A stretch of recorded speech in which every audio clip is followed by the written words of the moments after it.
या, माझ्यासाठी येऊ नका, तुमच्या आरोग्यासाठी या, असे काटे सर एक चांगले गुरु आपल्याला लाभले। तमसो मा ज्योतिर्गमय म्हणजे अंधाराकडून तेजाकडे जात असताना जर तुम्हाला आयुष्यात कुणाची साथ असेल तर ती गुरुची साथ आहे। ज्याचा गुरु चांगला तो शिष्य नेहमीच तेजोमय भविष्य कडे धाव घेतो आणि त्याचं भविष्य खरोखरच तेजोमय आहे। आज आपल्याला या ठिकाणी अत्यंत चांगले गुरु लाभले। जसं हे मी तुम्हाला म्हटलं की तेजाकडे जाणारे गुरु, आपल्या सर्वांचं जर आज आरोग्य बघितलं तर प्रत्येक साधक सुरुवातीला आलेला आणि आज त्या स्वतःकडे पाहिलं तर खरोखरच लक्षात येतंय की आपल्यामध्ये किती अशी छान प्रगती झालेली आहे, शारीरिक प्रगती झालेली आहे।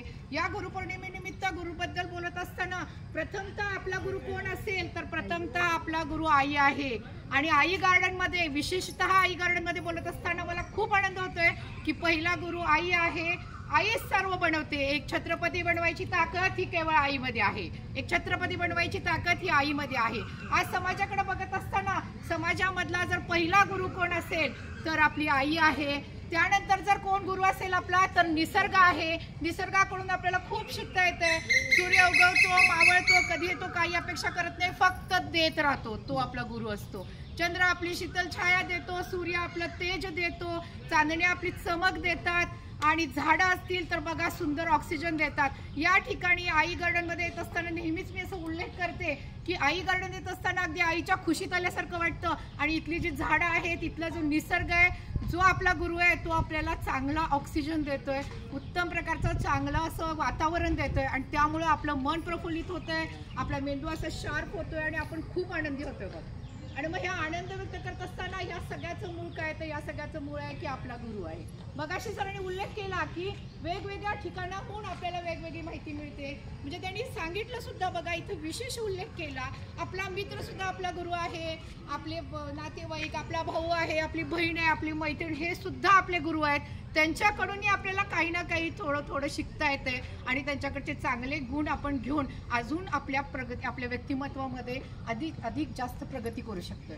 तर गुरुपौर्णिमेनिमित्त सांगत असताना ज्याचा गुरु बळकट तो माणूस नेहमीच बळकट। आणि जास्त वेळ न घेता अजून एक मला उदाहरण सांगायचं आहे की 2020 साली मी येत होते इथं या ठिकाणी, त्यावेळी सुद्धा मी आदरणीय काटे सर, आदरणीय दिलीप गायकवाड सर यांना पाहिलेलं आहे। त्यानंतर आताची 2 वर्ष म्हणजे बऱ्याच कालावधीमध्ये मी माझ्या गुरूंना ऑब्झर्व केलंय।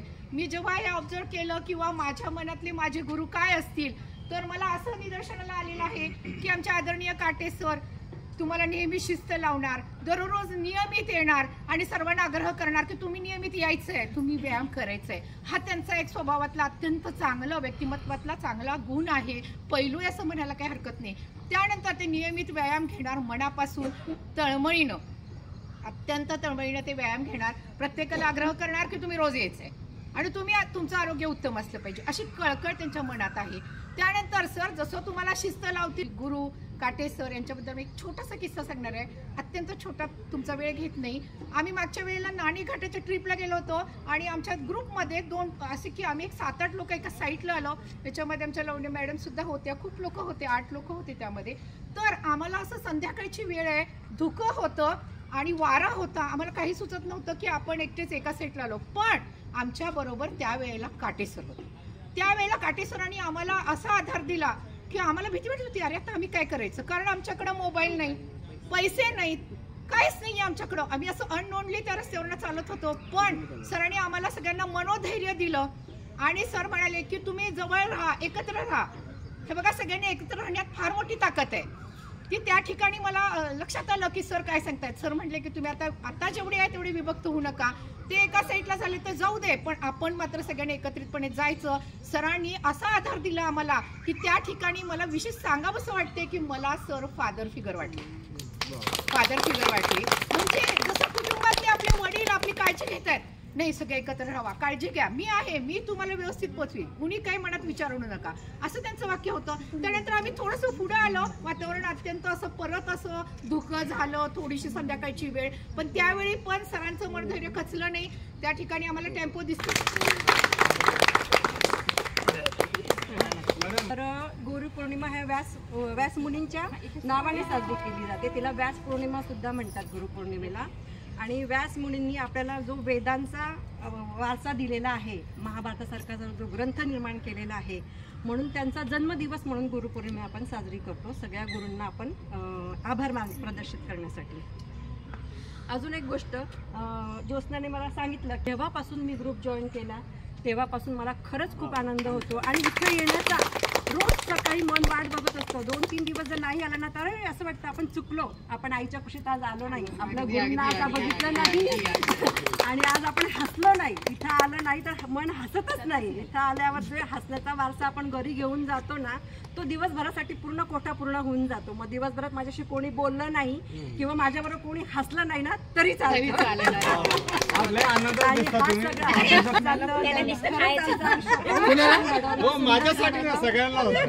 गायकवाड सर यांच्याबद्दल पण काही बोलणं आवश्यक आहे, त्यामुळे मी परत थोडासा वेळ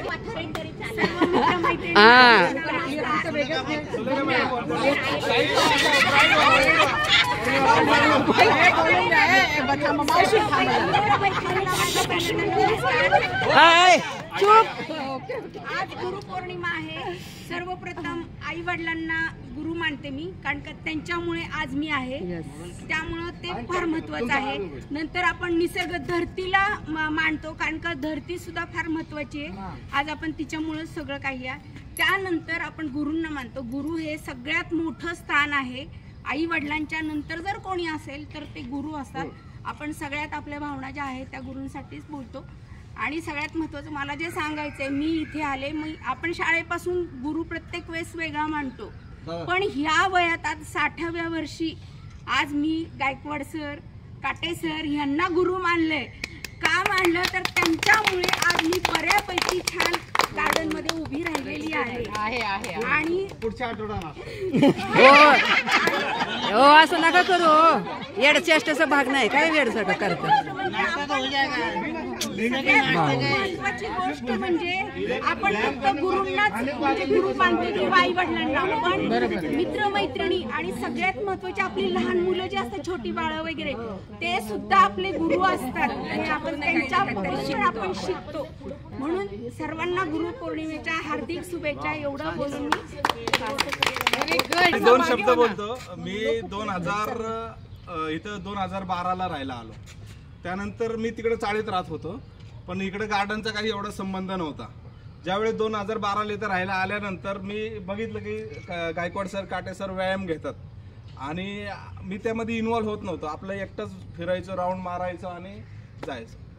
तर माझ्या जीवनामध्ये अशा खूप साऱ्या गोष्टी झाल्या. जसं राधा मॅडम बिझनेस करतात तसे मी पहिल्यापासून बिझनेस करत आलो आणि त्या बिझनेसमध्ये लोकांचा पैसा गेल्यानंतर काय झालं, लोकांनी मला खूप सारं टॉर्चर्स केलं आणि त्यामध्ये भरपूर पैसे कमवले मी, पण मनाला कुठंतरी अशी खंत वाटत होती की काहीतरी मी चुकीचं करत आलेलो आहे आणि त्यामुळे मग मला त्यातून स्ट्रेस आणि एन्झायटी निर्माण झाली होती. 2017-18ला मला हा प्रॉब्लेम सुरू झाला आणि 2012ला मी इथं आल्यानंतर 4-5 वर्ष तर असेच गेले. आमचा आई गार्डन ग्रुप होता इकडं आणि त्यामध्ये आम्ही पार्ट्या वगैरे मन रमवण्यासाठी आम्ही येत होतो, पण तो आमचा ग्रुप चालूच होता. पण जसं काटे सर, गायकवाड सर व्यायाम घेत होते आणि हास्य सुरू होतं, म्हणजे मी बघायचो की यायला आपण फक्त एकटं फिरतोय आणि एकटं आपल्या नैराश्यामध्ये जीवन जगतोय किंवा मनात काय नाही, मनात फक्त तेच स्ट्रेस आणि डिप्रेशनच. आणि मग विचार केला की बाबा काटे सर आणि काटे सरांकडे माझे मित्र आले, एक राहुल तुसमळ म्हणून आहे. म्हणजे